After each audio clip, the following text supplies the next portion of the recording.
Boa tarde, gente. Vamos dar continuidade, né, ao assunto. Na última aula eu falei sobre zeros de funções reais e ensinei como a gente localiza os zeros de uma função real, os zeros reais de uma função real, né? E a gente viu que a principal ferramenta era o teorema de Bolzano, né? Então, em suma, era você estudava os sinais da função em alguns pontos, né?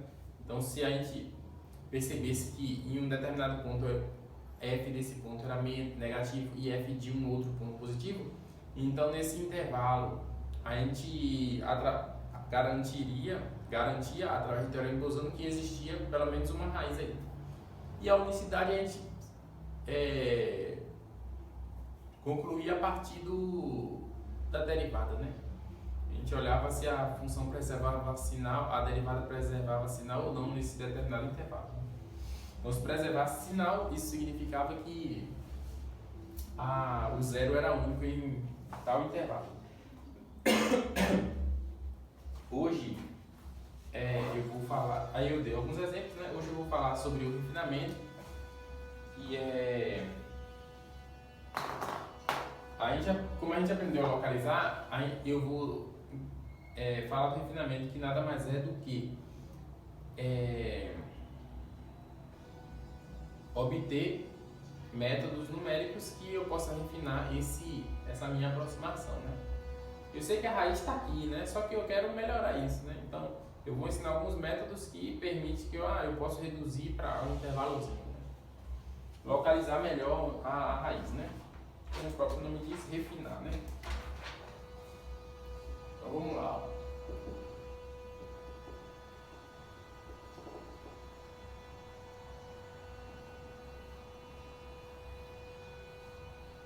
O refinamento. Então, aqui a gente vai usar métodos iterativos para determinar uma raiz aproximada da função,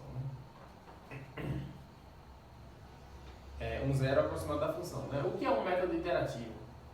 Um método iterativo é um método que você vai aplicar ele várias vezes seguidamente. Usa o mesmo processo aplicado várias vezes. Apliquei para k igual a 1, aí eu obtive um resultado. Então, em cima desse resultado, eu vou aplicar novamente o mesmo processo para k igual a 2, k igual a 3, k igual a 4. E assim sucessivamente, né? Então, à medida que você vai aplicando isso, você está fazendo iterações, né? Cada aplicação desse método é chamada de uma iteração, né? Iteração 1, iteração 2, iteração 3. E aí vai, né? Aí a gente vai ver que tem métodos que a partir, sei lá, da 10ª iteração eu tenho uma informação boa.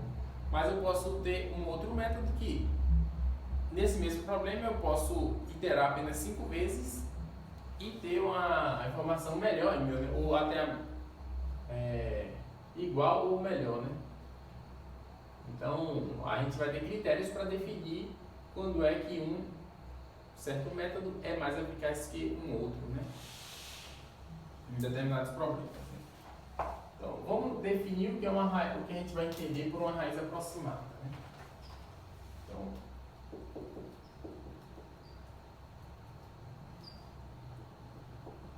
a gente vai denotar com x barra, né?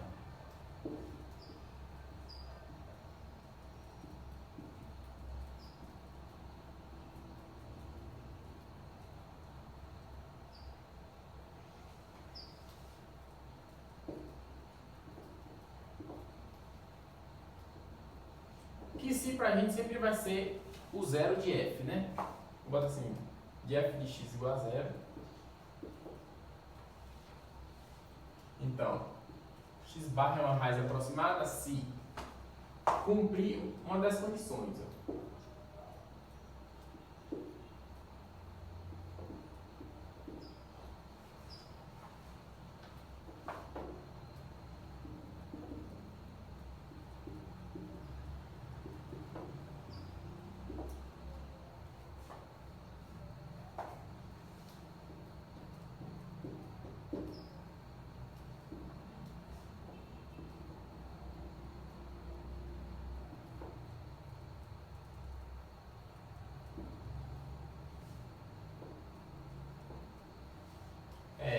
suficientemente pequeno, né?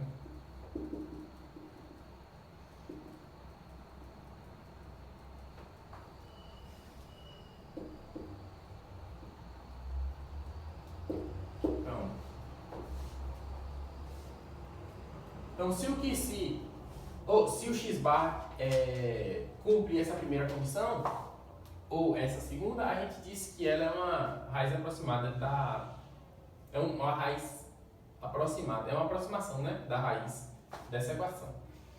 Esse epsilon é o que a gente chama de precisão, né? Eu quero uma raiz aproximada com uma precisão epsilon igual a 10 elevado a menos 1, né? Então eu tenho que obter ou isso aqui com epsilon igual a 10 elevado a menos 1.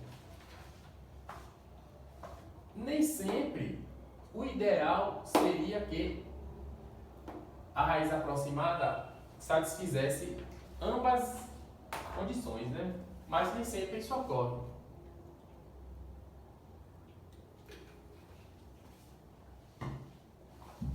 Aí sempre que eu nos exercícios que eu vou passar, né? Eu sempre vou, quando eu falar assim, com a precisão epsilon, eu vou indicar que com a precisão epsilon cumprindo isso ou cumprindo isso, né? Eu vou indicar, eu quero uma raiz aproximada com a precisão epsilon que satisfaça isso. Ou eu quero uma raiz aproximada com a condição epsilon, precisão epsilon, que satisfaça isso. Intuitivamente, o epsilon é pequeno, né? Então isso está dizendo que a raiz aproximada está próximo do que si, né? E aqui está dizendo que f da raiz aproximada é zero, né? Porque como o f de que si é igual a zero, então isso aqui estaria, o que si barra, o x barra estaria próximo do f de que si. Então isso aqui são os critérios de parada, ó.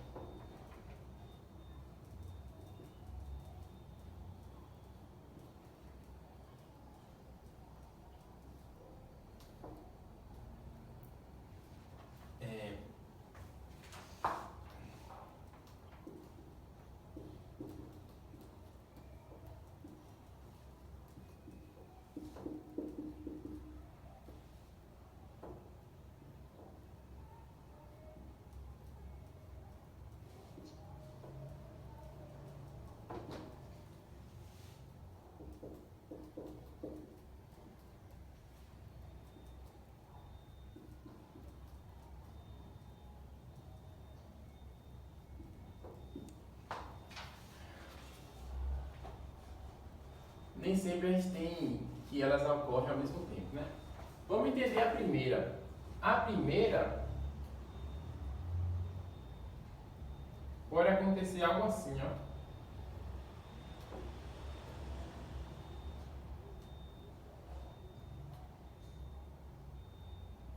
Aqui é caso I, ó. Pode acontecer do seguinte, eu fiz um desenho, ó. Aqui é o eixo X, o eixo Y, né? Então tá assim, ó. Essa minha função faz isso, ó.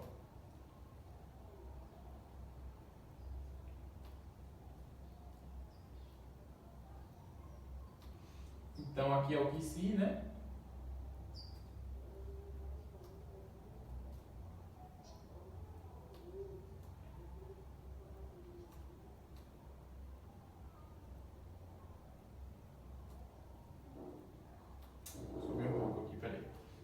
Então, ó, aqui é o que se eu posso ter um gráfico desse jeito, ó.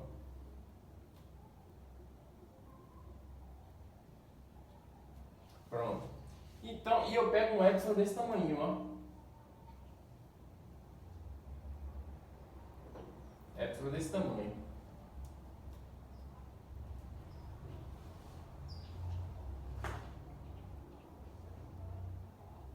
E um x barra aqui, ó.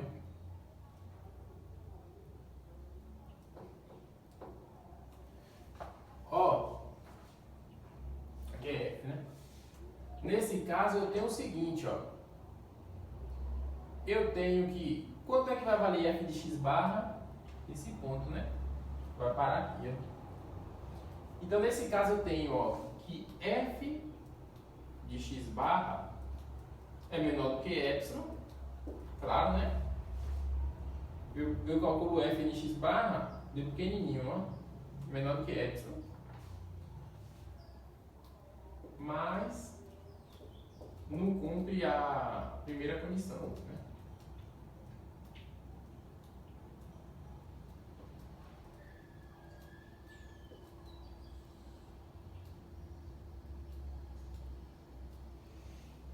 Então, que se barra é uma raiz aproximada que satisfaz essa condição, né? F de x barra é bem pequeno, é quase zero.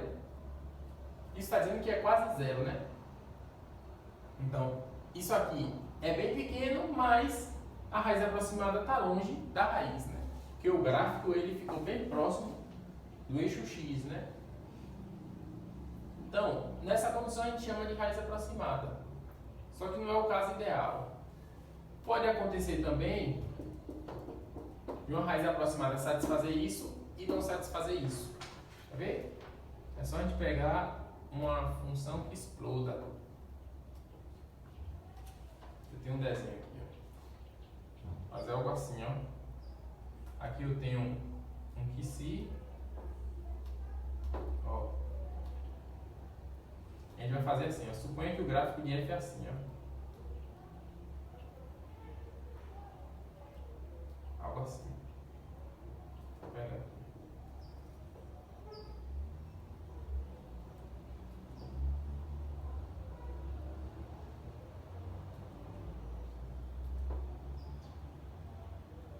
Então aqui é o que se, ó. Aí você toma como raiz aproximada, você toma aqui um número, ó. Suponha que eu peguei um número aqui, ó. X barra.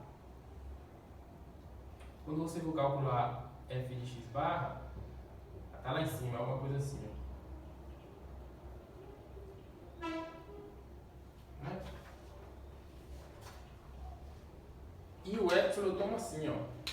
O epsilon é pequeno, né? Eu vou pegar o epsilon no intervalozinho, ó. Aí sim, deixa eu trocar de piloto.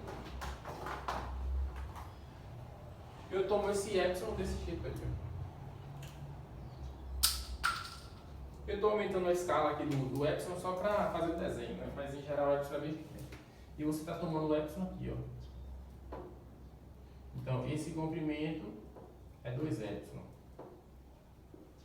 Então, ó, daqui para cá tem epsilon e daqui para cá tem epsilon, né? Então nesse caso eu tenho o quê, ó? Eu tenho que x barra menos que si é menor do que epsilon, né? Porque está dentro do intervalo, né? Ó, essa diferença é menor do que essa, que é epsilon. Mas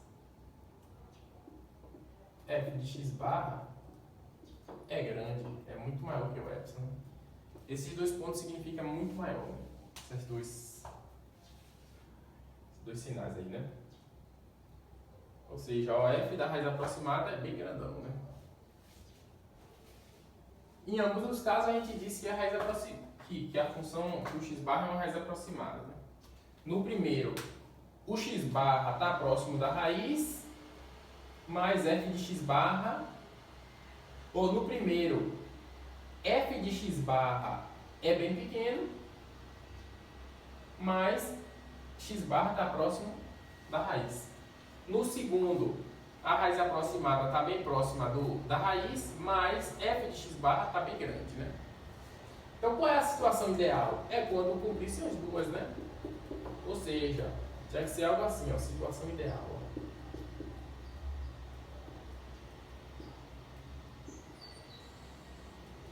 Tinha que ser algo assim, ó, que eu fiz aqui, ó.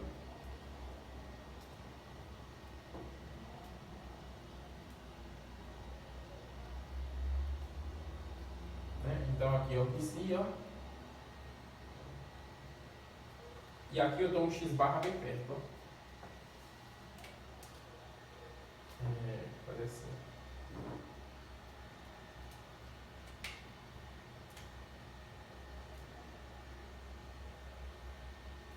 Algo assim. Aí eu dou uma raiz aproximada aqui, ó.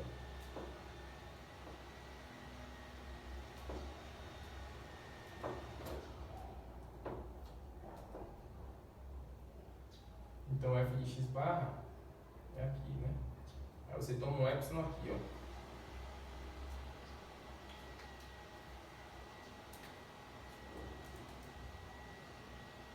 Então, a situação ideal é essa.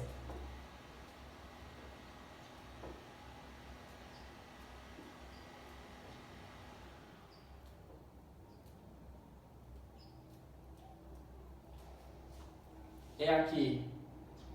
A raiz aproximada está próximo da raiz e f da raiz aproximada é bem pequeno, né? Então aqui a gente tem f de x barra menor do que epsilon e x barra menos epsilon, menos que si, é menor do que epsilon. Ó, f de x barra é pequeno, está próximo do zero, que é o que é natural, né? Porque se f de si é a raiz e ele está próximo, então o natural seria que ele estivesse se anulando também, né? E a raiz aproximada está bem pertinho da raiz. Né? Essa é a situação que acontece. Pode acontecer e é a ideal. Aí tem alguns métodos que a gente vai considerar uma raiz aproximada um número barra que cumpre isso. E outros métodos que a raiz aproximada vai satisfazer isso. Então sempre quando nos exercícios eu vou deixar claro.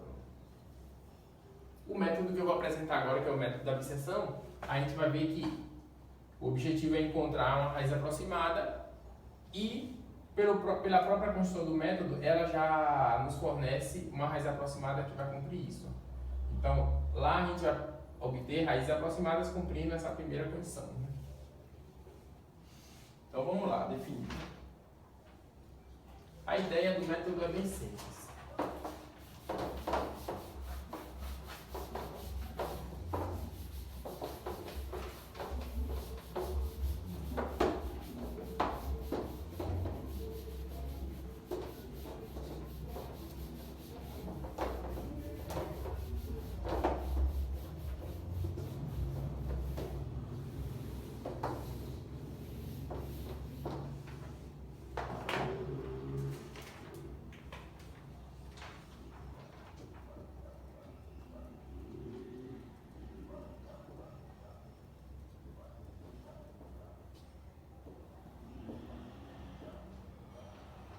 Então, o que a gente vai fazer? A gente vai pegar uma função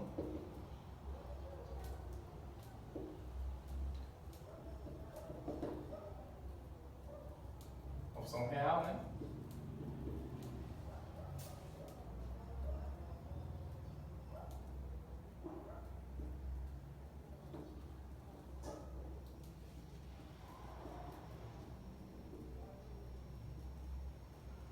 Que troca de sinal nos extremos, né? F de A menor que zero e F de B maior que zero. Aí pode ser o contrário, né? F de A maior que zero e F de B menor que zero.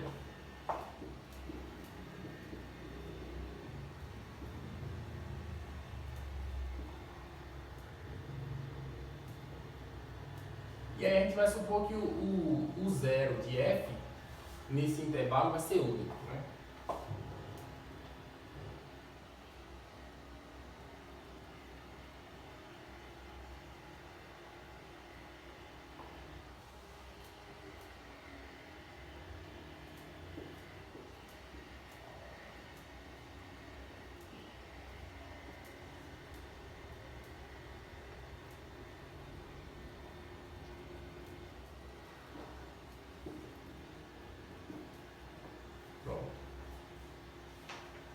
A gente já sabe que tem uma raiz aqui pelo teorema usando, né? Aí a gente vai assumir que o zero é único nesse intervalo.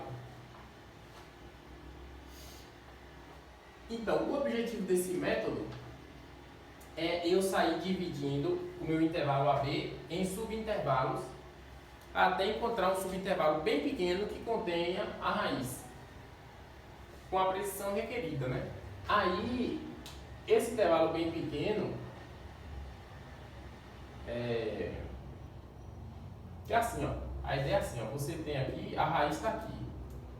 Então a gente vai pegar e ficar dividindo esse intervalo, ó. Procurando subintervalos, ainda que cita aqui. Aí agora eu vou pegar aqui, ó. E eu quero que meu intervalo, minha raiz aproximada cumpra isso, ó. Menor do que um epsilon. Aí você vai reduzindo, ó. A psi aqui ainda, né? Aí vai reduzindo, ó.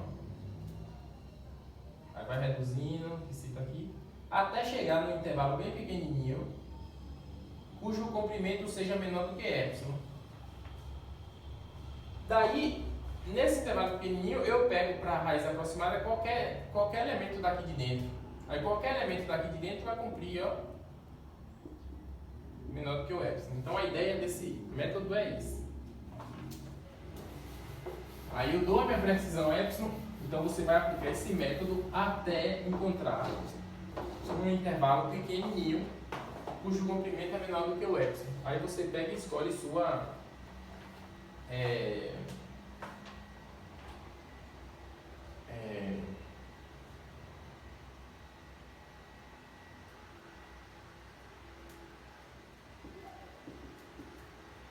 sua raiz aproximada, né?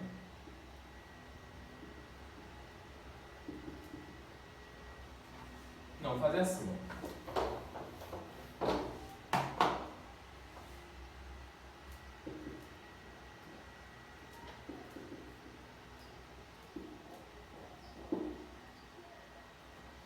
Então, a gente vai usar as divisões sucessivas do intervalo, né? As iterações desse método são feitas assim, ó.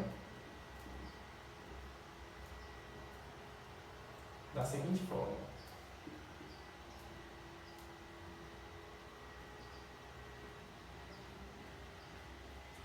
Então vamos lá, ó. É bem simples.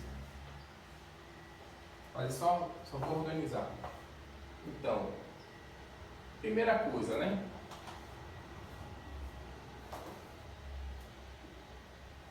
Eu tenho meu intervalo. É porque tinha que ser um quadro grande, porque eu vou precisar fazer um desenho aqui.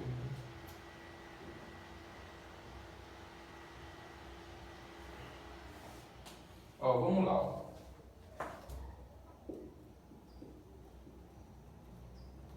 Eu vou escrever A0 igual a A.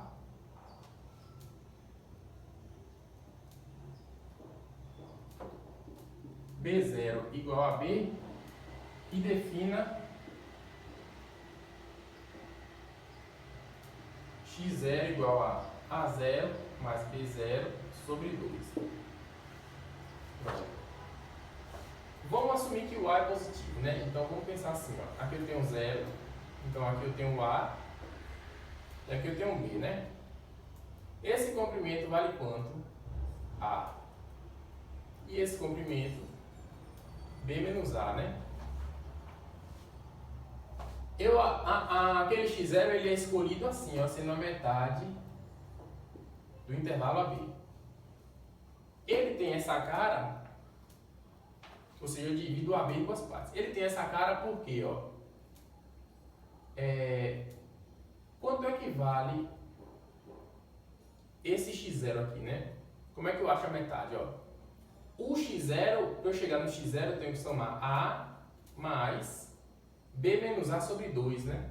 Porque é a metade do intervalo. Então, quando você soma e tira o MMC, isso aqui dá A, bota assim, A0, né? Mais B0 sobre 2. Ou seja, a metade de um intervalo da forma AB, eu vou apagar esse subíndice aqui,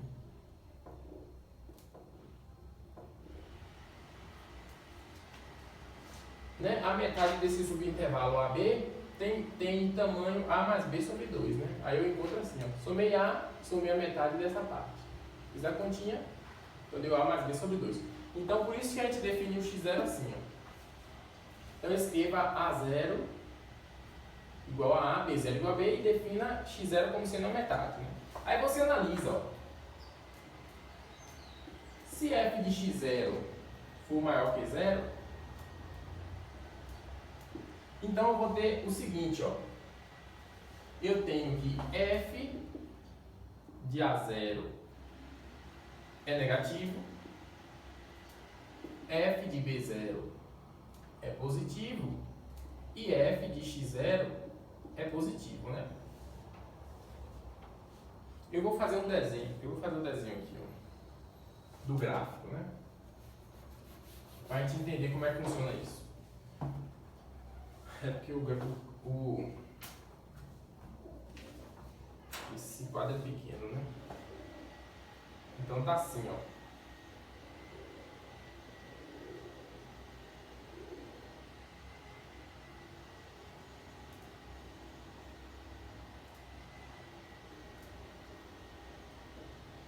Ó, eu fiz assim, ó. Eu tenho o A aqui.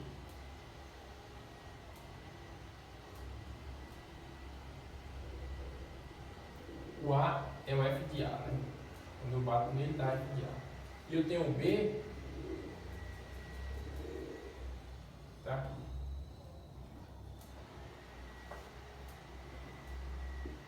Aí eu fiz meu gráfico assim, ó. F de A, F de B. Então eu fiz ele assim, ó.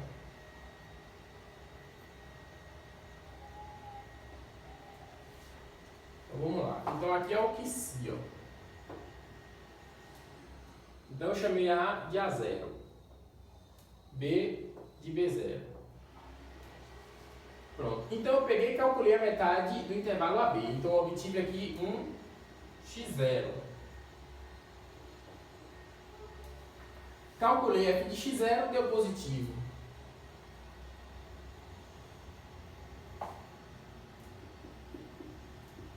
Então eu tenho que f de A de A0 está negativo, f de B0 é positivo e f de x0 é positivo.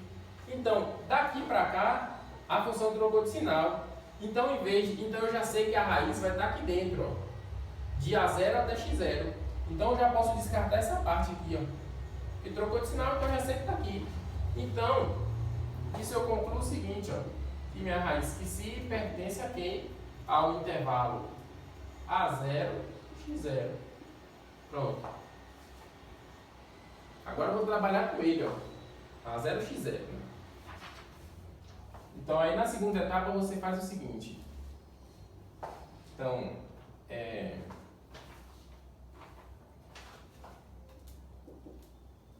eu vou aplicar novamente esse procedimento. Então, agora eu vou definir, ó, A1 como sendo A0,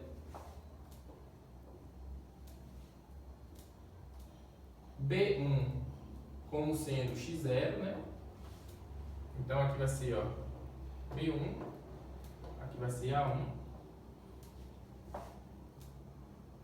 E eu vou definir x1 como sendo a metade desse intervalo aqui agora. Então vai ser A1 mais B1 sobre 2, né?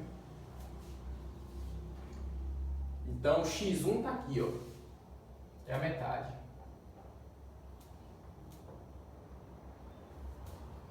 Aí, o desenho eu fiz para dar certo as contas, né? Então, se f de x1 for negativo, né?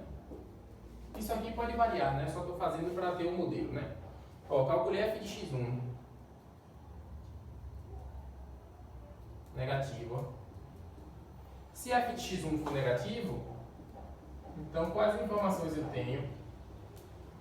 Eu tenho que f de A1 é negativo, f de x1 é negativo, ó, f de A1 é negativo, f de B1 positivo, f de x1 negativo. Então eu já sei que, ó, esse f de x1 é negativo e f de B1 é positivo. Então, em vez de eu trabalhar com esse intervalo A1, B1, eu vou trabalhar agora com x1, B1, porque eu sei que minha raiz está nesse intervalo menor, já que ele trocou de sinal, né? Então, isso vai implicar que minha raiz vai pertencer a quem? Ao intervalo x1, B1. Pronto. E aí eu vou fazer a mesma coisa sucessivamente. Aí você vem. Então, meu intervalo agora é quem? x1, B1, né? Aí você vai dividir pela metade, ó.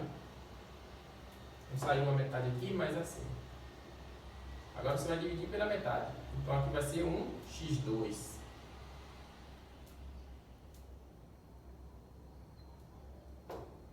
Calculei x2, deu positivo.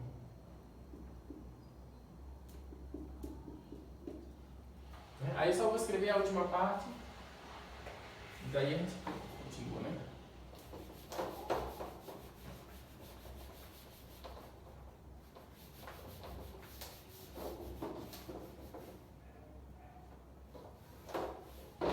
Então, ó.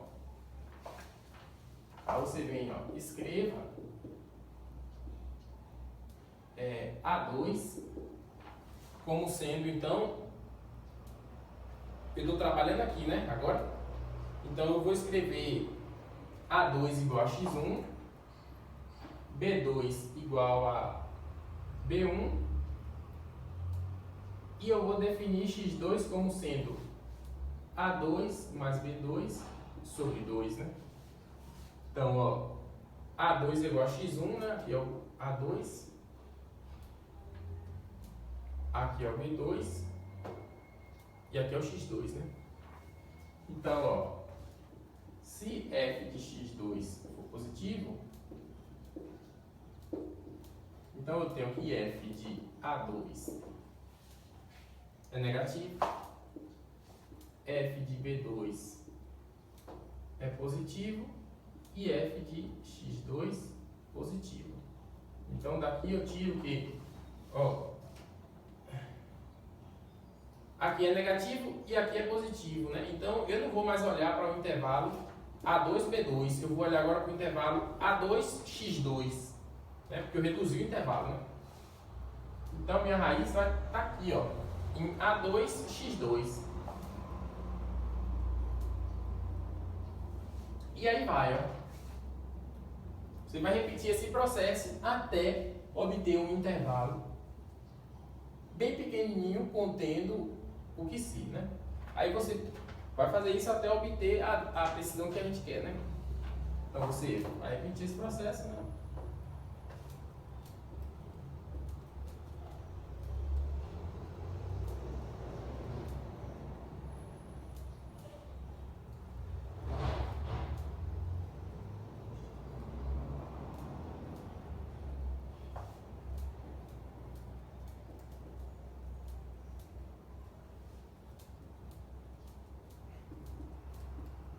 Cada etapa dessa é chamada de iteração, até obter um intervalo AK, BK,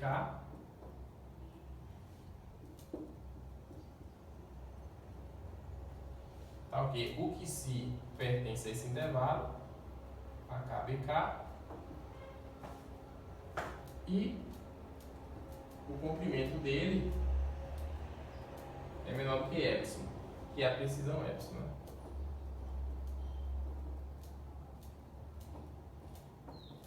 Pronto. Então a gente vai caçando o leão, né? O leão é o que se. Eu sei que ele está em AB. Divide pela metade, então ele estava aqui, então eu vim para esse lado. Dividir pela metade, eu sei que o leão está aqui, então eu vim para esse lado. Dividir pela metade, eu sei que ele está aqui, então eu vim para esse lado. E aí vai, até encontrar ficar bem pertinho do leão e pegar ele. Aí você caçou o leão no deserto. Né? Aqui é o comprimento, né? Deixa eu escrever BK, AK. Pronto. Então o método é esse. O método da bisseção.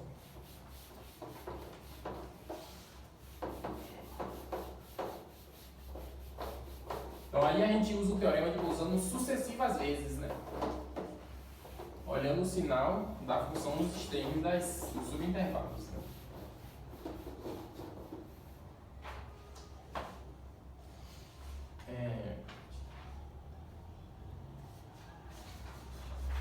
Então, só para fazer um desenho, né? No nosso desenho foi assim, ó. A0, B0, né? Aí o meu QC estava aqui, ó. Aí eu peguei e dividi por x0 aqui, né? Então eu vim para isso agora. A1, B1. O QC está aqui. Então eu peguei e dividi pela metade, vim para cá, ó. A2, B2. O QC está aqui. Então eu dividi pela metade, vim para cá, ó.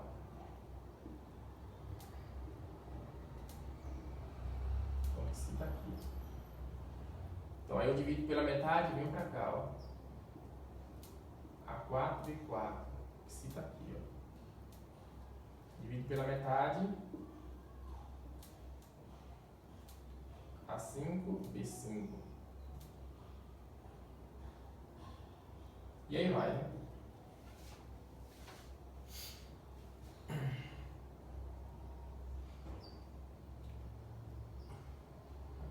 E aí vai. Agora, ó.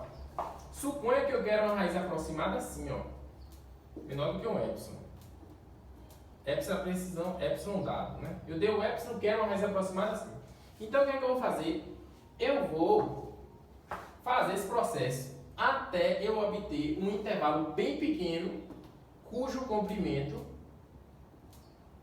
Eu vou fazer isso até eu obter um intervalo, cujo comprimento seja menor do que o epsilon. Então, suponha que eu fiz o processo, na etapa K eu obtive um intervalo que está cumprindo o seguinte, ó, que se aqui é AK, aqui é BK. E o comprimento desse intervalo é menor do que epsilon, né? Aí eu aumentei a escala. Pronto. Então, como é que eu acho uma raiz aproximada? É só eu pegar qualquer cara daqui de dentro, né? Porque, nesse caso, a distância de x barra para psi é menor do que a distância do intervalo grandão. Então, eu vou obter o que eu quero, né? Eu pego qualquer um lá. Então, a gente vai reduzir o intervalo até o comprimento dele ficar menor do que epsilon. Depois que ficou, eu pego qualquer um lá dentro, que vai ser uma raiz aproximada. Então, aí é um método que nos fornece infinitas raízes aproximadas com a precisão que eu queira. Né? E por construção, né, a raiz aproximada dela vai ser do primeiro tipo, né? Ou seja, cumprindo isso. Né? Em nenhum momento a gente está falando nada sobre f de x barra. Né? É só sobre... Então a gente está encostando. A gente vai ver que esses xk que a gente definiu, a gente vai ver depois que essas divisões que a gente está fazendo aí, ó, x0, x1, pela metade, né, do intervalo, de fato convergem para a raiz. Então vamos fazer algumas observações. Né?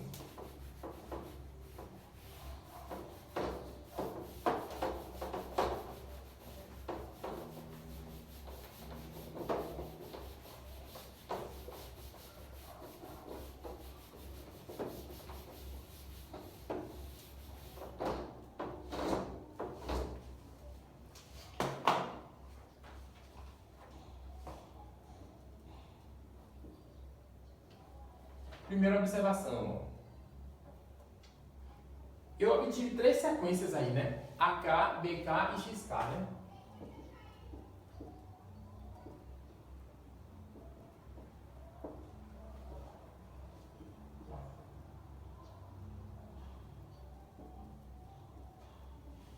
Satisfazem o seguinte, ó. Pô, eu apaguei o desenho, mas... Ó...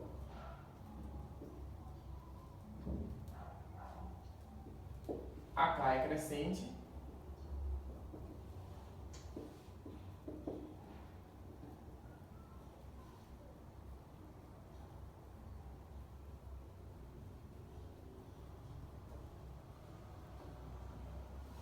Ou seja, eu tenho o seguinte, ó, A0 é menor do que igual a 1, menor do que igual a 2.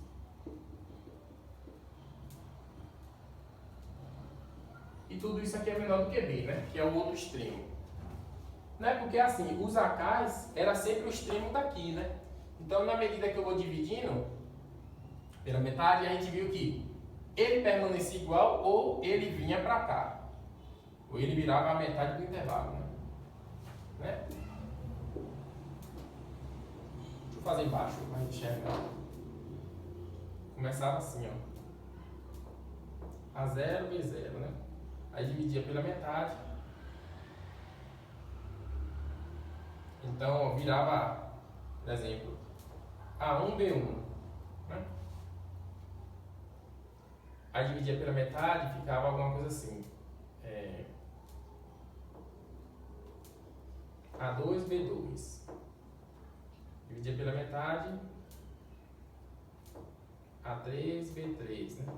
Então aqui está o X1, X2, X3, né? Então a gente vê que a sequência K é sempre crescente, ó. Ele tá aqui. Deixa eu só mudar aqui.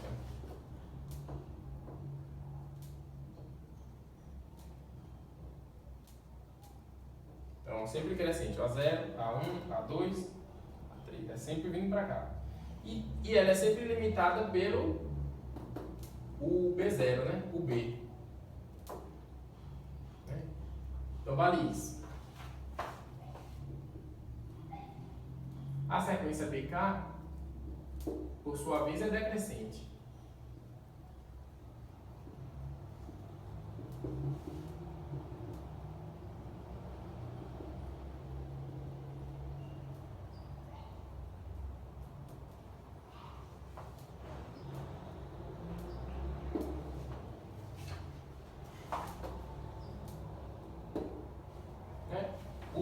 As BKs decresciam, né? Ou seja,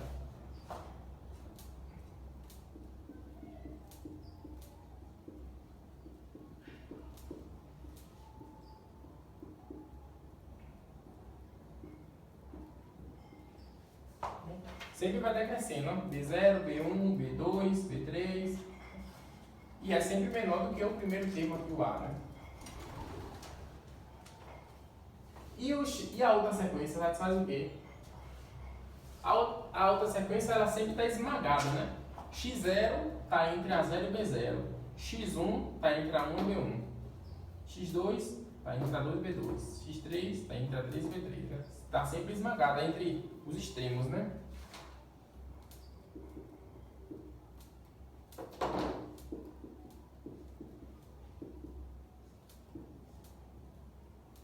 Então, são essas três observações. A K é crescente, limitada superiormente, BK decrescente, limitada inferiormente, e XK está esmagada entre AK e BK.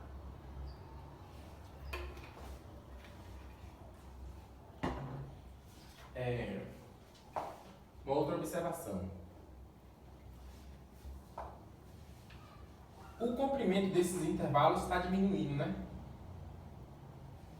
Agora, será que esse comprimento vai para zero? Ele vai ficar bem pequenininho, de modo que eu sempre consiga um intervalo com comprimento menor do que epsilon? A resposta é sim. O comprimento desses intervalos aí vai tendendo a zero. Ó.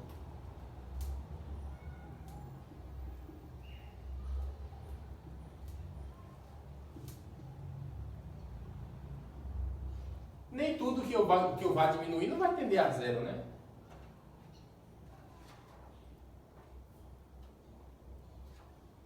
Mas nesse caso vai, né?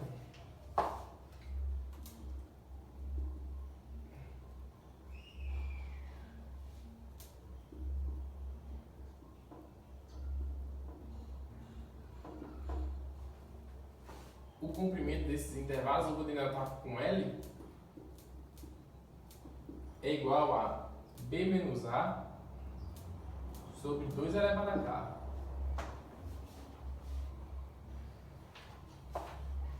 Então é bem fácil de ver. Ó, quanto equivale o comprimento do primeiro intervalo?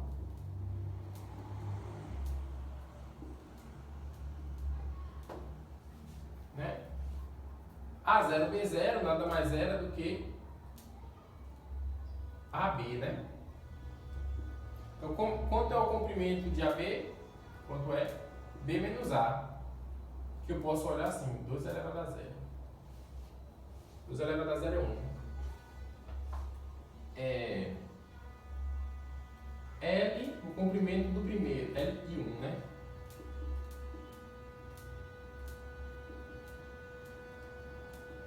Quanto é isso? B1 menos A1. Só que B1 menos A1 foi a metade do primeiro, do anterior, né? Então, como o primeiro, o comprimento é B menos A, e agora esse é a metade, então eu divido por 2. Né? Então vai ficar B menos A sobre 2 elevado a 1. A potência que aparece aqui é o subíndice daqui do intervalo.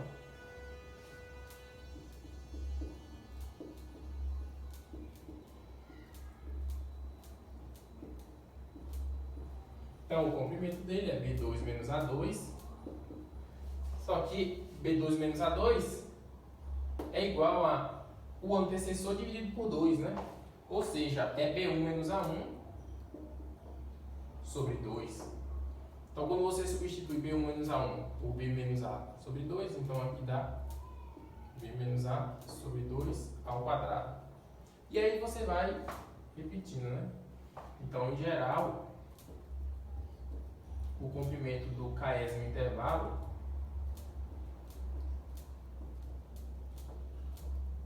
vai ser B menos A sobre 2 elevado a K. Então, quando o K cresce, esse número aqui vai para zero. Então, esses comprimentos aí tendem a zero, né? Porque os intervalos são bem pequenos.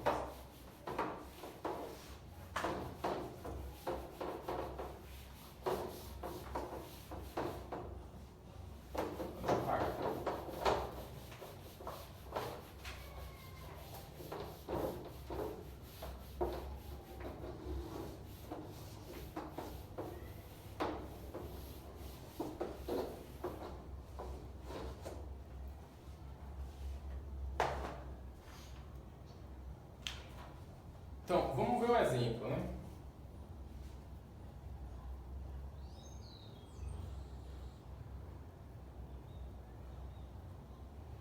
Então, deixa eu fazer uma terceira observação, né?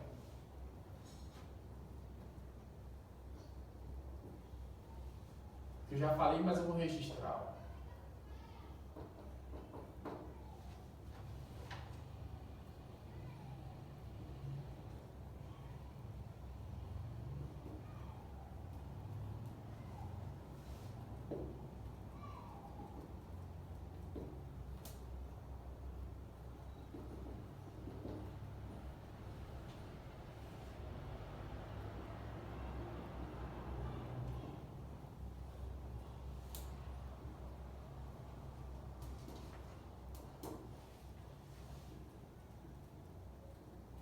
Que foi o que a gente viu, né? Os comprimentos dos intervalos IKs tendem a zero.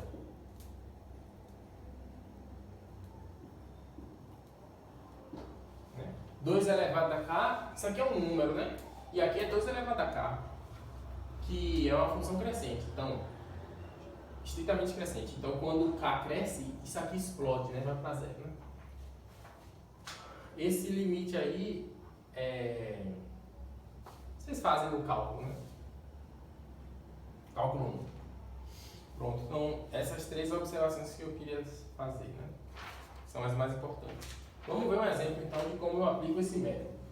Como eu vou precisar de espaço, eu vou apagar essa observação.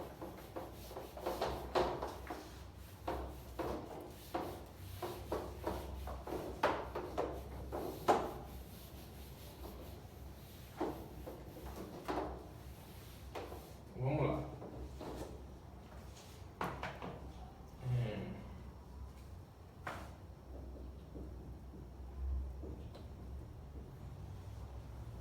Eu vou pegar uma função conhecida já. É uma função que a gente já utilizou anteriormente. Ou aquele polinômio de terceiro grau.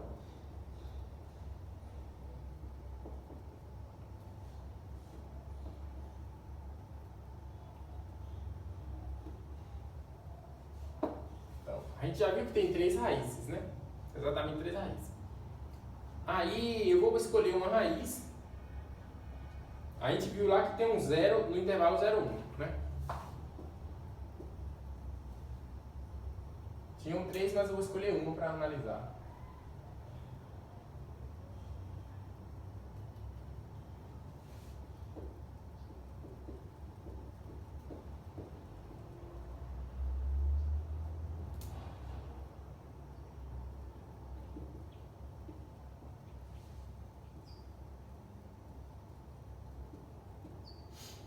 Então eu vou pedir uma raiz aproximada satisfazendo o seguinte, ó.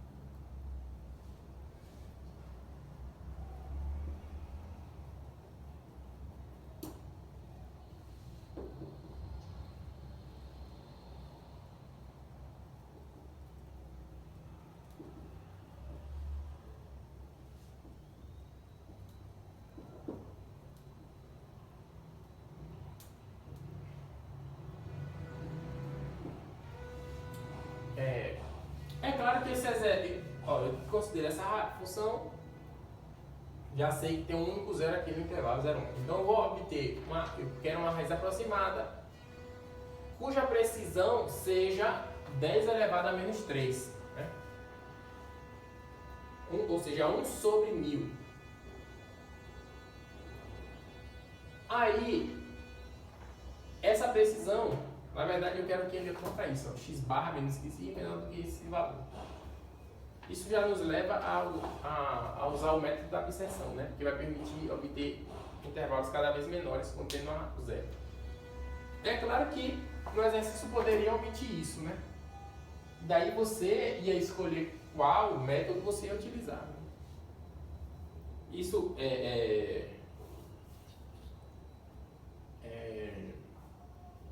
aí ia demandar mais tempo, né? Porque suponha que você já tenha aprendido 5 métodos, né? Aí você se depara com uma equação dessa, um problema desse, né? Sem essa informação. Então você ia se perguntar, né? Qual método eu vou utilizar para obter isso aí, né? E daí demandaria tempo, né? Porque você poderia usar, por exemplo, o método da secante e não ser eficaz. Você não conseguir essa informação. Aí você passava para o método da posição falsa, por exemplo. Também não ia. Poderia também acontecer de você usar um método, não conseguir isso e conseguir de fato isso aqui, ó. Que poderia ser também, né? Aí nesse caso, x barra seria uma raiz aproximada, né?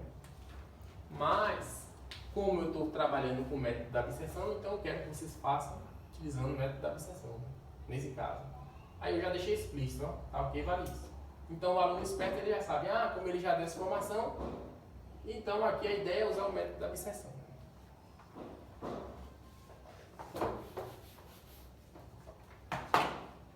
Então, vamos lá. Então eu vou montar um quadro e aí eu vou fazer umas interações. O quadro que eu vou montar é assim, ó. É igual no livro lá. O K é da interação. Aqui é AK, aqui é BK.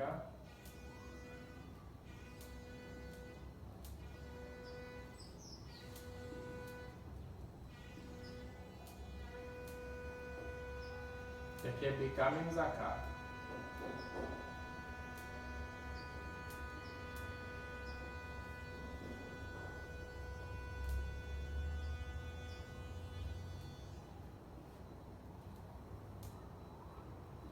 Vou fazer do jeito que eu fiz aqui.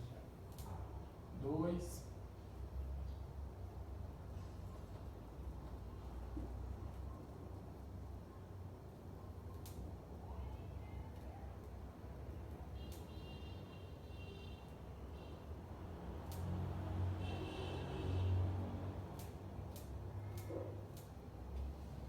Então, ó, eu vou montar esse quadro onde eu vou calcular os extremos do intervalo em questão, o ponto médio, f do ponto médio e o comprimento do intervalo em questão. Né? Então, quando k é 0, aí a gente começa com A0 igual a 0, né? B0 igual a 1. E x0 vai ser quem? 0 mais 1 sobre 2. 0,5, né? Então, ó, A0 vai ser 0, B0 vai ser 1, x0 vai ser 0,5 Quando eu calculo f de x0, isso dá um número negativo. Eu tenho um valor aqui, você pega e joga lá. E o comprimento desse intervalo A0, B0 é 1. Então, olha o que eu tenho. Ó. Eu tenho f de A0. Quanto é f de A0? É 3, é positivo. Quanto é f de B0? F de B0, eu calculei aqui, dá menos 5. E eu tenho agora f de x0, que é aquele valor, né? Negativo. Né? Pronto. Então eu tenho, ó, A0, B0, x0. Aqui é positivo, aqui é negativo e aqui é negativo. Então, daqui para cá está trocando de sinal a função. Então, eu já sei que meu intervalo, minha raiz está aqui, ó. Então, eu vou olhar agora para esse carinha, para esse intervalo, né?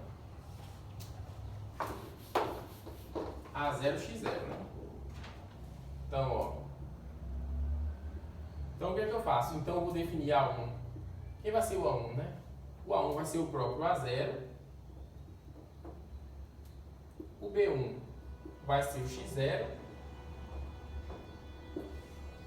E o x1 eu defino 0 mais 0,5 sobre 2. Que é igual a 0,25. Então, o A1 vai ser 0.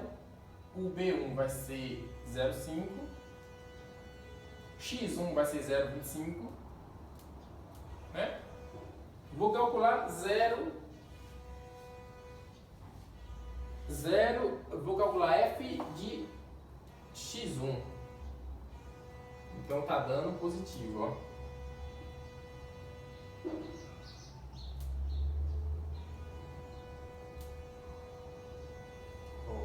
Quanto é o comprimento desse intervalo? 0,5.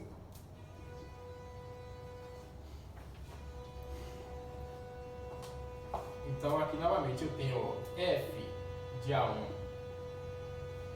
que é igual a f de A0 é positivo. F de B1, que é igual a f de x0 é negativo. Então vamos olhar f de x1. F de x1 foi positivo.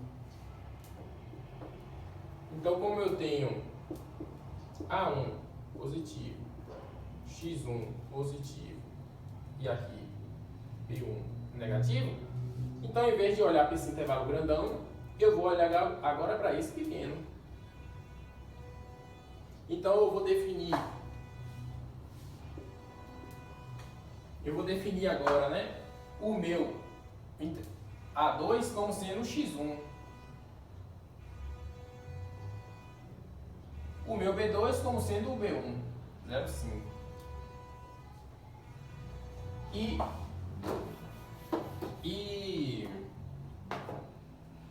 E aí eu calculo a metade, né? Logo, você define A2 como sendo x1, né?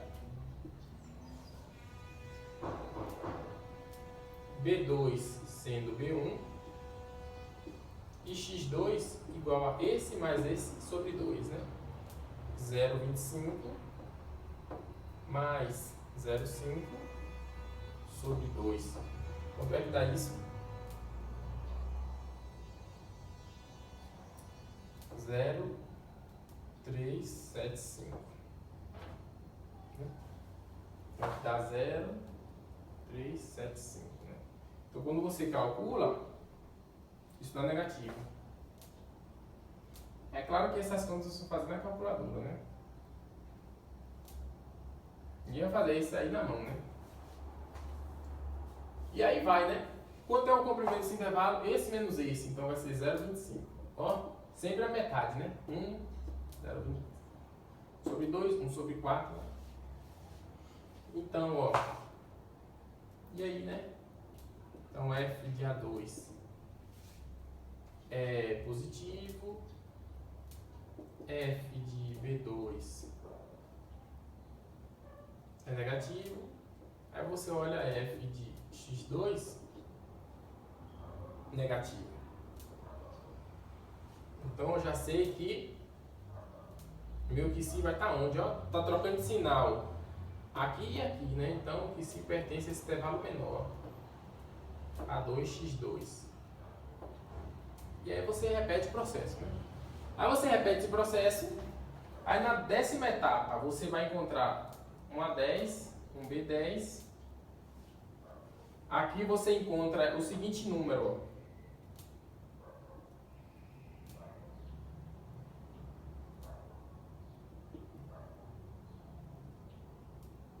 625. Quando calcula f nesse ponto, dá um número negativo.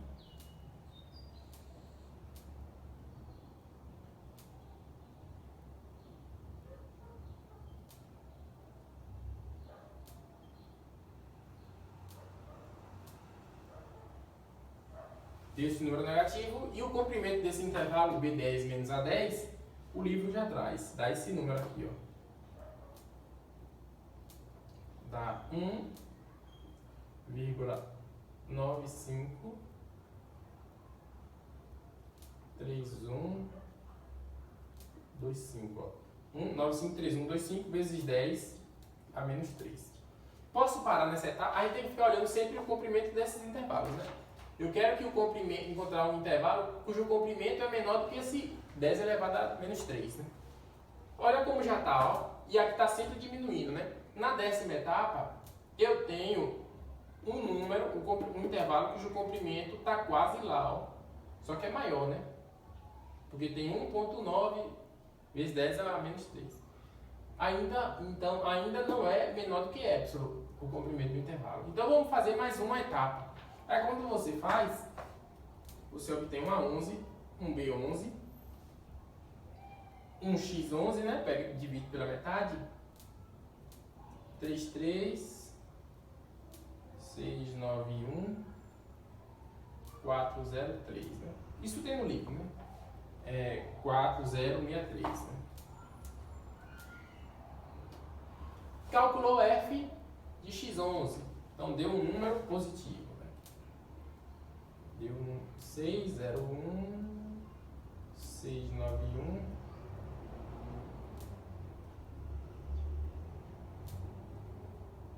Só que o comprimento desse intervalo agora, ele vai satisfazer o seguinte, ó. Isso aqui é 9,765, 625, 10 a menos 4. Agora está dividido por 10.000. Não está esse número dividido por 10.000. Esse número, esse comprimento é menor do que epsilon.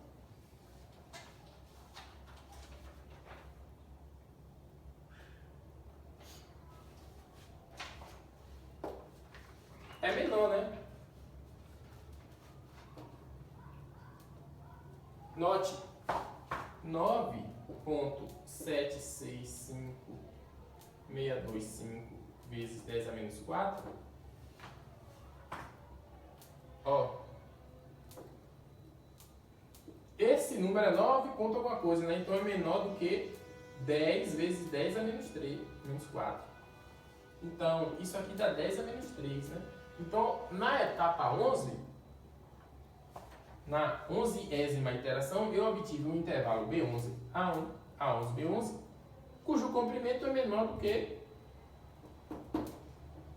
epsilon. Esse intervalo contém a raiz e cujo comprimento, como o comprimento é menor, eu posso escolher qualquer carinha ali dentro para funcionar como raiz aproximada. E daí acabou. Só vou escrever aqui.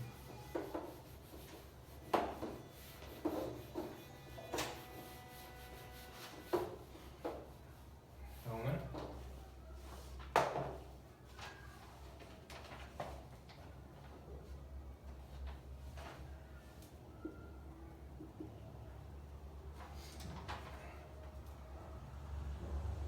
Onziésima etapa, iteração.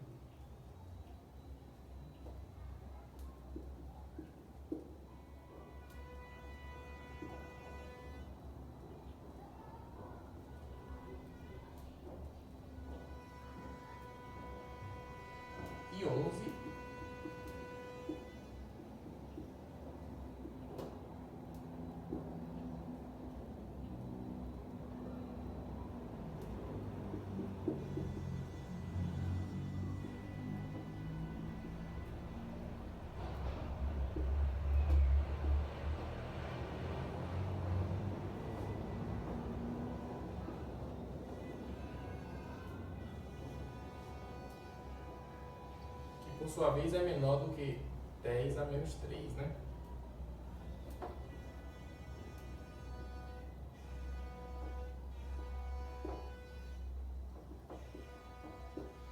Então, obtive isso aí.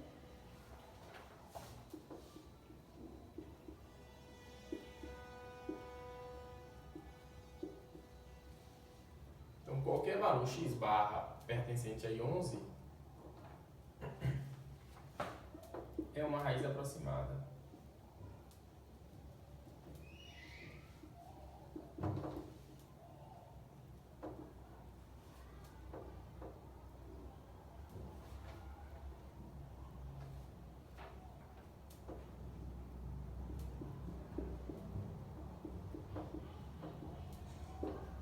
Então eu posso tomar, por exemplo, esse ponto médio aqui, ó.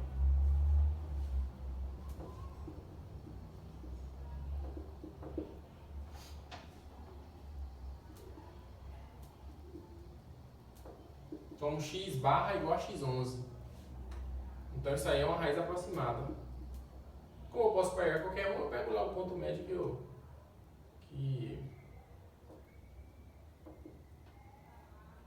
tenho a cara dele, né?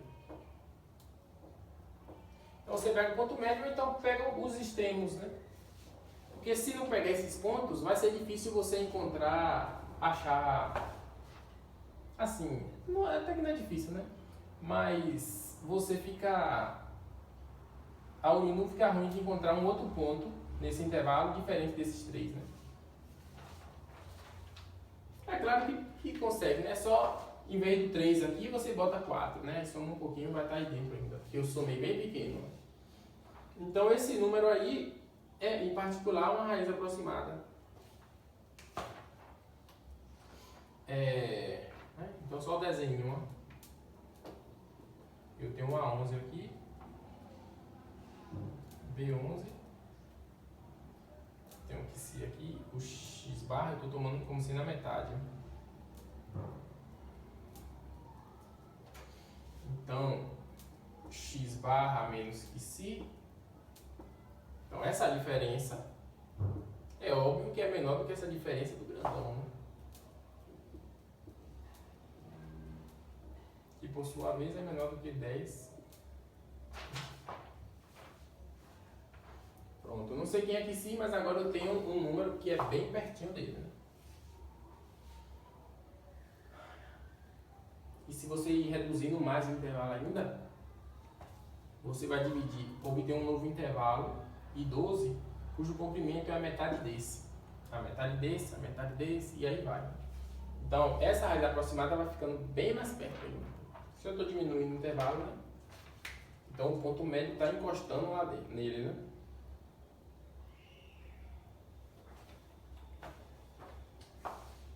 Deixa eu só fazer uma observação aqui, ó.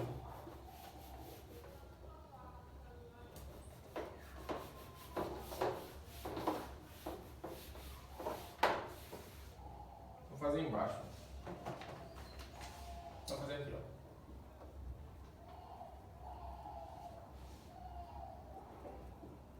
Ó, x barra menos que si é menor do que 10 elevado a menos 3, né? Foi o que eu obtive. Mas, se eu for olhar para o outro critério de parada,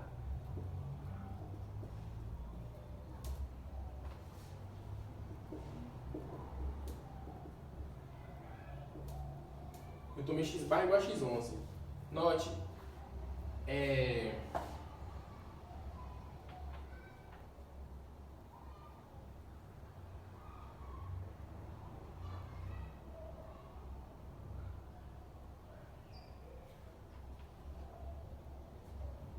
olha assim, ó.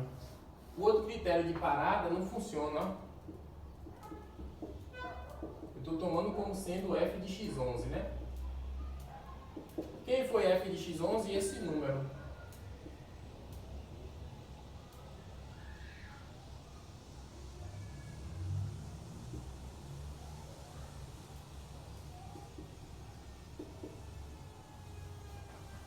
Isso é menor que epsilon? Não, é maior que epsilon. Porque esse número aqui é epsilon. E aqui eu tenho 6 ponto alguma coisa, então ele é maior do que epsilon.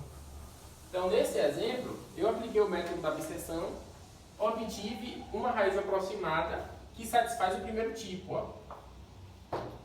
Ela está bem próxima da raiz. Mas, se você calcular f dessa raiz aproximada, ela é maior do que o epsilon que eu dei. Então, se você aplicasse esse método tentando achar a raiz aproximada, utilizando essa... Observa, se você aplicasse esse método e buscasse um x barra que cumprisse f de x barra menor do que o epsilon, então a gente já ia ver que nessa etapa aqui não funcionou, né? Poderia funcionar nas próximas etapas, mas nessa etapa aqui, na 11, não funcionou. Maior, você ia ter que fazer mais coisas, né? Para ver se dava ainda, né? Se achava. Porque poderia não achar, né? O gráfico podia explodir do jeito que eu fiz naquele exemplo, né? Naquele desenho, né? Suponha que o que se está aqui, né? Que o gráfico podia fazer assim, ó. Então, você estava aproximando, mas o gráfico estava crescendo ainda, ó. Aí ia demorar bastante de você encontrar um x barra de modo que f de x barra ia ficar menor do que epsilon. Então aí esse exemplo ilustra que não aconteceu a situação ideal, né? Só aconteceu a primeira condição. O método da abstração é sempre para a primeira condição.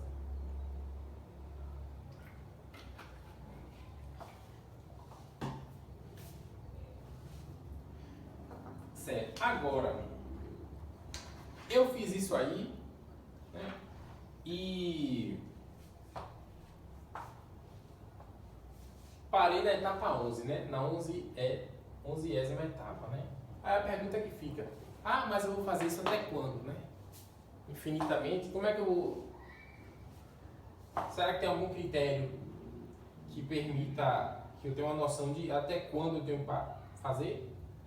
Ou seja, existe um critério que vai falar, a partir de tal valor você consegue, né? Ou então, no mínimo, você tem que fazer K operações, K iterações. Né? Então existe sim, existe uma estimativa. Vou passar então.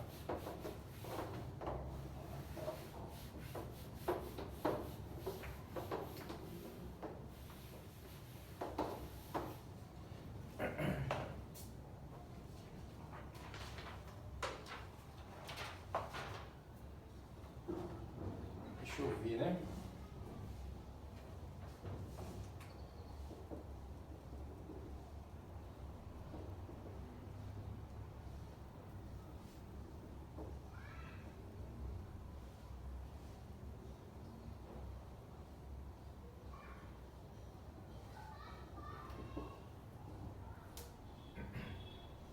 Vamos lá, ó.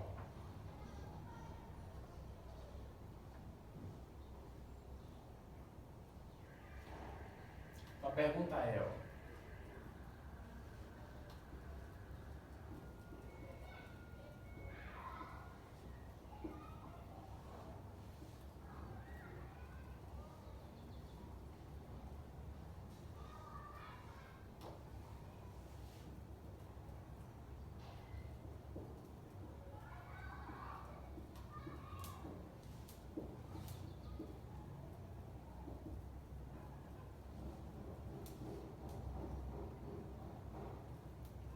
A priori, né? Será que é possível saber quantas iterações eu tenho que fazer, né?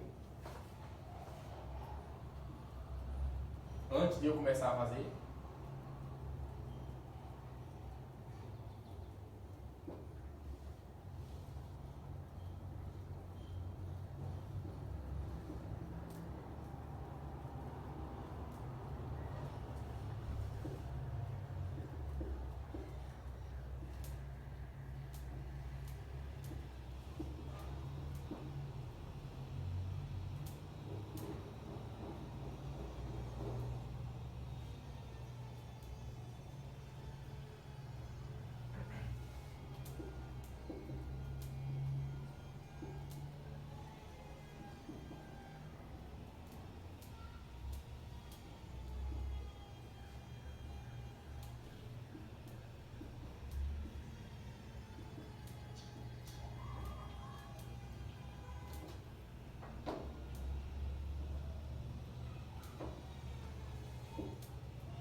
Então, né?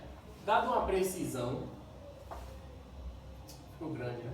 Dado uma precisão epsilon e um intervalo inicial lá, AB, né? A pergunta é, eu vou usar o método da absorção.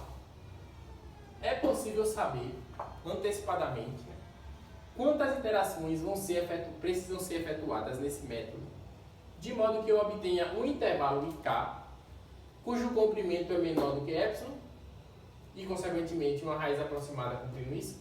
Será que é possível saber? Né? Vou fazer lá as contas. Até quando eu tenho que fazer um negócio desse aqui, né?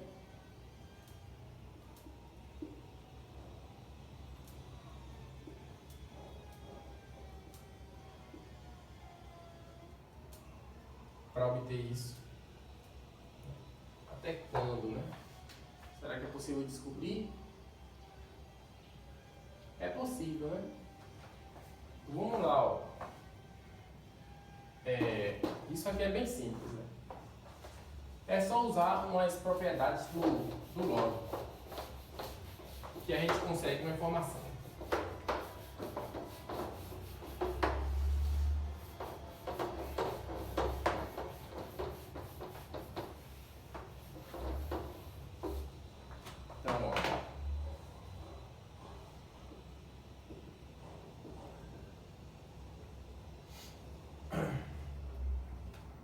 Então, a gente já viu o seguinte, ó.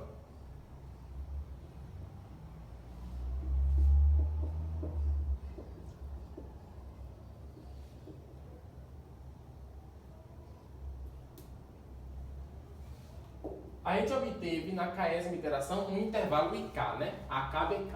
E a gente viu que esse comprimento era igual a B menos A sobre 2 elevado a K, né?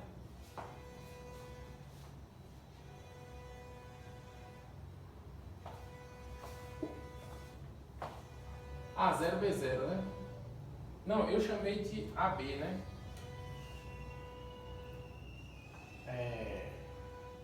Deixa A0, B0, né?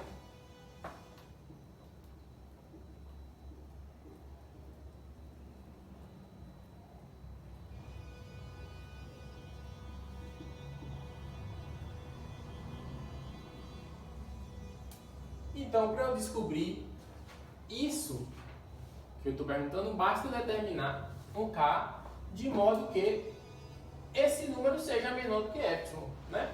Ou seja, de modo que esse número aqui seja menor do que epsilon.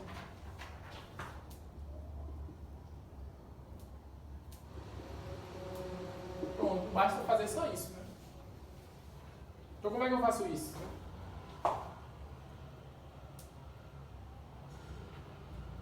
Vou botar assim, o menor, né?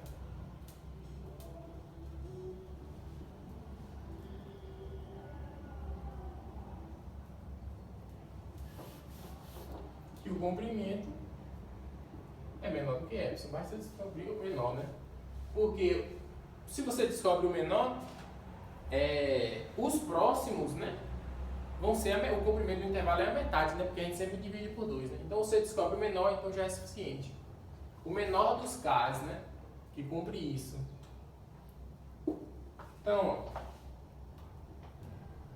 você observa B menos K, BK menos AK menor do que epsilon, equivale a B0 menos A0 sobre 2 elevado a K menor do que epsilon, né? É isso? Então, se eu inverter, isso aqui fica assim, ó. 2K sobre B0 menos A0 é maior do que 1 sobre epsilon. Inverto as frações, então eu tenho que mudar o sinal, né? Que por sua vez é equivalente a 2 elevado a K é maior do que B0 menos A0 sobre epsilon, né? Eu quero determinar o K, né? Então, eu tenho que fazer esse K descer, né? Eu tenho que isolar esse K aí, né? Aí o que é que eu faço? Eu vou aplicar a função log aqui. Porque aí eu vou usar aquela propriedade, ó. De A. Vai ficar assim, log. A potência cai, né? Vou usar essa propriedade. E eu vou usar que a função log é crescente.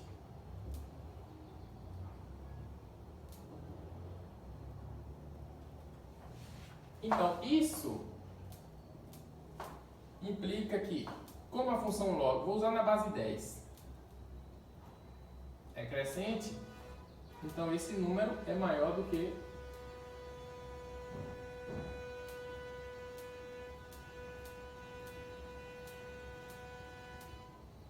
a base 10, né? Uma função crescente significa o seguinte, ó. x1 menor do que igual a x2, o log de x1 é menor do que igual ao log de x2, né? Preserva a desigualdade, né? Assim, ó, você tem um x1 aqui e um x2 aqui. Então você calcula log de x1. Tá dando essa altura aqui. Log de x2 está dando essa altura maior. Tá vendo? Então, quando o log desse menor é menor do que o log desse, né? Então, como esse é menor do que esse, então o log desse é menor do que o log desse, né? Então é isso aí que eu fiz. Aí eu vou usar essa propriedade, ó. Como aqui é uma potência, isso aqui vai cair, ó.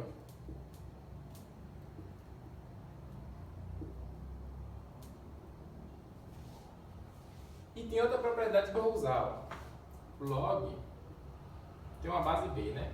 Então se você tiver x sobre y, né, aqui em cima, no logaritmando, isso aqui é igual a log de x menos log de y, né? Então aqui fica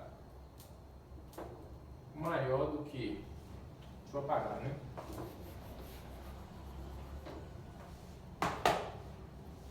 Fica maior do que log de B0 menos A0 na base 10 menos log de epsilon na base 10, né?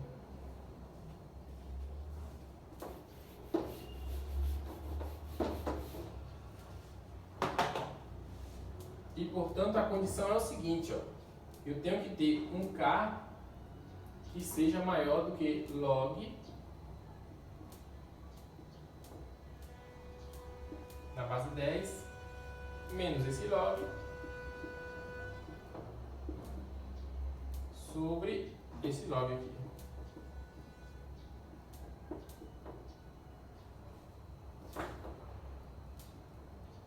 Então a condição é essa. Você quer saber quantas iterações você tem que fazer, no mínimo? Então você vai calcular esse número. Achou o número, então você vai olhar para o primeiro inteiro maior do que ele. O K é inteiro, né? Que o K é 0, 1, 2, 3.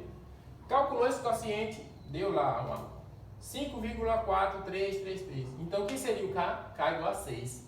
O menor inteiro que vai cumprir isso. Por isso que fala, assim vai se determinar o menor K que cumpra isso. Ou seja, o menor K que cumpra isso. Então, aqui é uma constante, você vai na calculadora, aqui você vai determinar B0 menos A0, né? E depois calcula o log. E como eu dei a precisão epsilon, você calcula o log também, né? Aí acha esse quociente. Então, vamos ver um exemplo.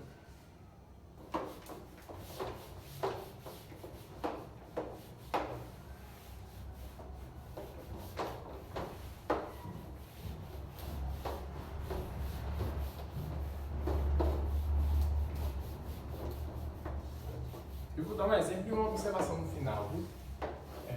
A aula vai ficar um pouco mais longa hoje, mas como vai estar disponível, aí vocês podem fatiar para assistir em duas partes, né?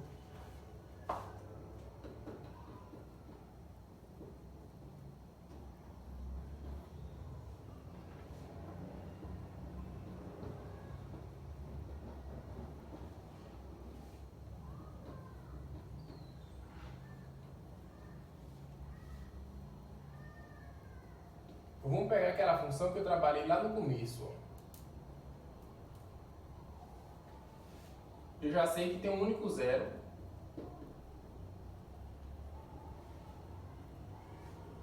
Nesse intervalo, né? Se você olhar o exemplo lá, a gente viu que tem um único zero nesse intervalo. Então determine quantas iterações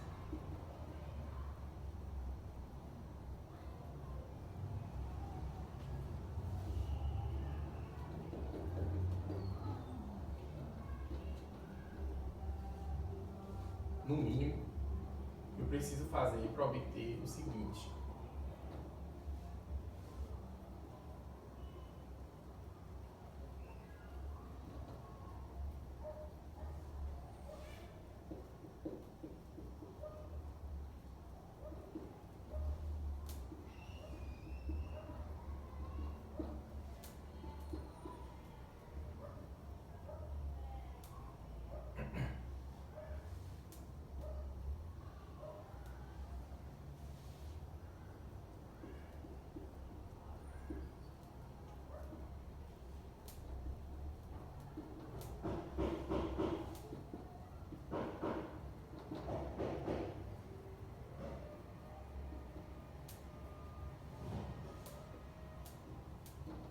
Então, ó, eu pego essa função f de x igual a x, log de x na base 10 menos 1.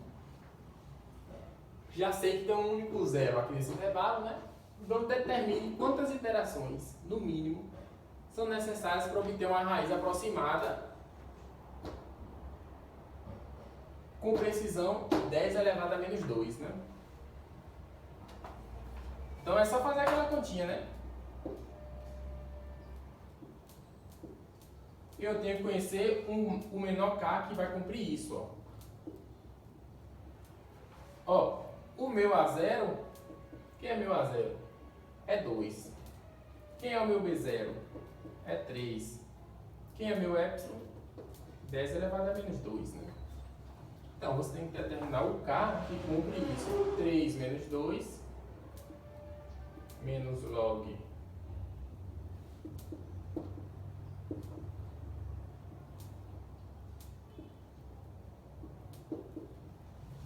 Então, isso aqui é igual a log de 1 na base 10, menos, o expoente cai, né?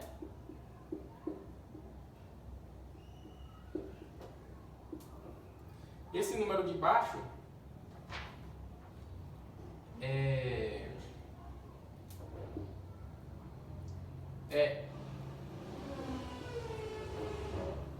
eu calculei, né?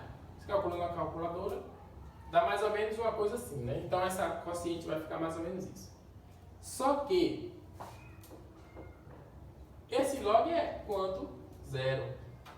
E esse log é 1. Quando o logaritmo anda igual a base, é 1. E o log de 1 é sempre 0, né? Então tá ficando assim, 2 sobre... Então quando você calcula, dá aproximadamente 6,64.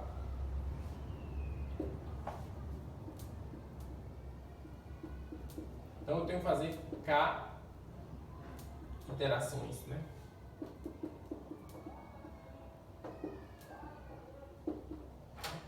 Então, para eu determinar uma raiz aproximada com essa precisão, eu tenho que fazer o menor k maior do que esse número.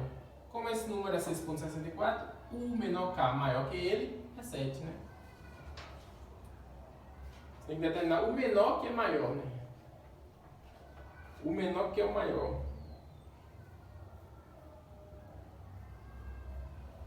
Então é bem simples.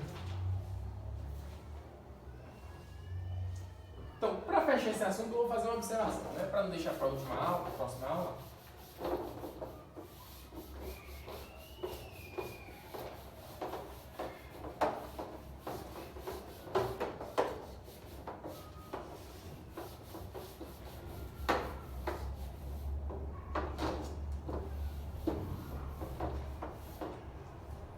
Observação rápida.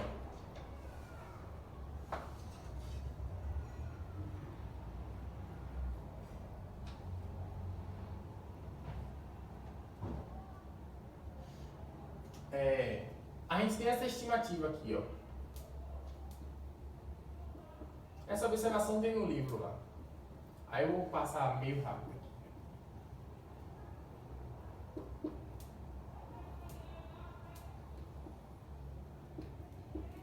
Essa estimativa aí nos diz que a convergência é lenta.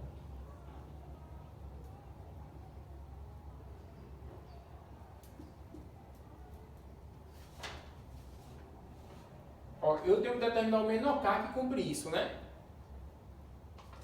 Só que, observe, como é o gráfico da função log, né? Log de 1 é 0. E a função é crescente, ó. Né? Então, observe o seguinte.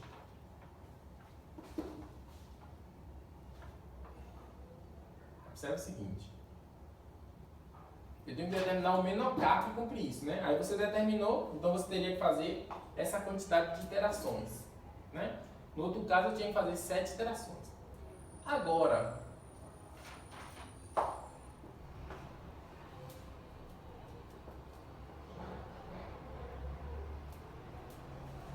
se o epsilon for bem pequeno, ó,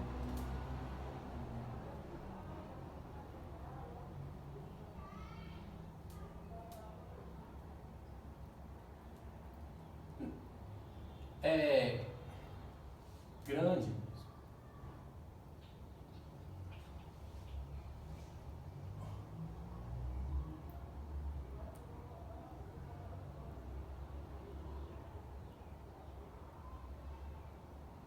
esse aqui nem precisa.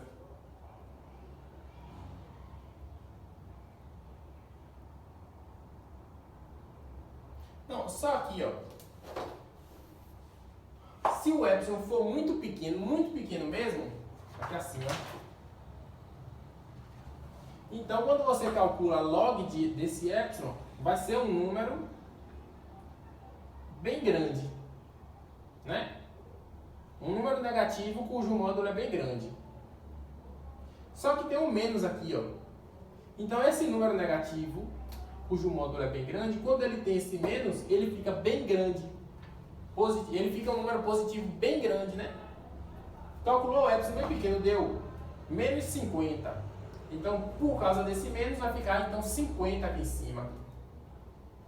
Então, quando você tem 50 aqui em cima,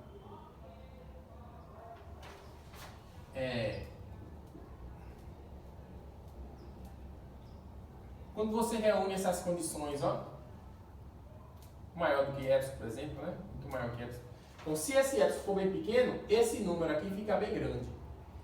E se esse número aqui, B0 menos A0, for um número razoavelmente grande, né? Maior do que o epsilon, um pouco, esse log também vai ser grande, porque, ó, aqui é positivo, né? Então, se for um número grande, ele passa do 1, por exemplo, né? Então, você vai ter já aqui em cima um número grande, ó. Então, se esse número for grande e o epsilon for bem pequeno, então o numerador aqui é um número bem grande. Logo, quando eu divido por esse log de 2, o log de 2 tem uma aproximação, né? O log de 2 é aproximado daquele número que a gente pôs, né? Então, você vai ter uma divisão onde você vai ter um numerador muito grande e uma constante aqui, né? 0,3. Aí, esse quociente vai ser um número que pode ser grande, né? Que pode não, vai ser grande. E daí você vai ter que ter um número grande de iterações, né? Suponha que aqui esse quociente deu 25. Então, você teria que deu 25,2. Então, você teria que fazer 26 iterações, né? Então, se o epsilon é bem pequeno, o log dele vai ser um número bem pequeno, vai ser um número negativo, cujo módulo é grande. Quando eu ponho menos, vai ficar um número grandão, positivo. E se esse número, B0 menos A0, for maior do que 1, por exemplo, você vai ter uma constante aqui, também pode ser grande. Logo, esse quociente vai ser um número bem grande, né? Então, por exemplo, ó,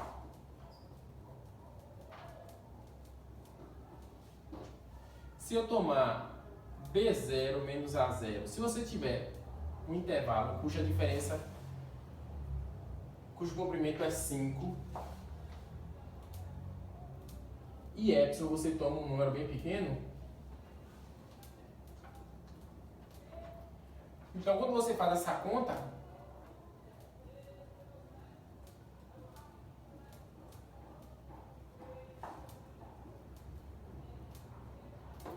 note, ó, esse número é bem pequeno, né? 10 elevado a menos 10, né?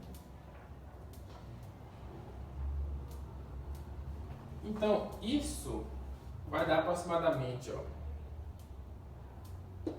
esse log vai dar 0,6987. 69897. A potência cai, como tem um menos vai ficar mais, né? Mais 10, vezes log de 10 na base 10, que vai ser 1, sobre 0,30102. Então, isso aqui vai ser aproximadamente, ó, 35. Então, você teria que fazer K igual a 36 iterações, né?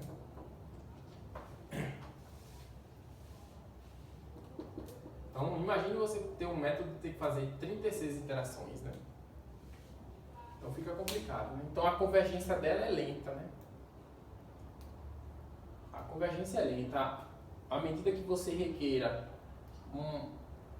uma precisão bem pequena, ou seja, que é uma coisa bem, uma raiz aproximada bem próxima da raiz, então você vai exigir uma precisão bem pequena. Só que você paga um preço, né? Como a precisão é pequena, o número de iterações vai ser bem grande. A convergência demora, até você chegar lá, vai demorar, né? É por causa do comportamento do gráfico. Então, nem tudo é... O processo é bonito, tudo, né? Mas tinha que ter um problemazinho, né? Quando a gente for falar do método de Newton, a gente vai ver que a convergência do método de Newton é muito mais eficaz. Né? Mas isso vai ficar para a próxima aula.